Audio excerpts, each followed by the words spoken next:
நிலா, வீடு போய் பார்த்துட்டு வந்தியா? உனக்கு பிடிச்சிருக்கா? ஏன் நீ அந்த வீடு நல்லா தானே இருக்கு. நீங்க எல்லாரும் போய் அந்த வீட ஏற்கனவே பார்த்துட்டு வந்துட்டீங்களா?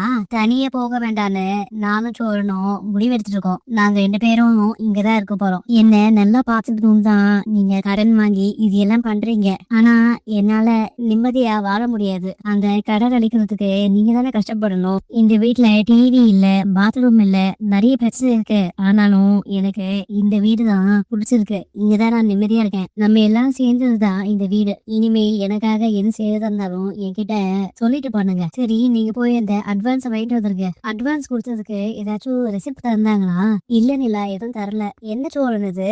20,000 ரூபாய் கொடுத்திருக்கீங்க, ஒரு ரெசிப்ட் கூட நீங்க வாங்கலையா? அந்த ஓனர் இப்போ பணம் கொடுக்க மாட்டேன்னு சொன்னா என்ன பண்றது? இங்க எல்லாருக்குமே அண்ணி தனி குடிச்சதுக்கு ஒத்துக்க மாட்டாங்கன்னு தெரியும். அதுக்குன்னு அவங்க அப்பா சொல்றத கேட்டு நம்ம அதை செய்யாம இருக்க முடியாதுல்ல. உங்க எல்லாருக்குமே இதெல்லாம் ஏற்கனவே தெரிஞ்சிருக்கு.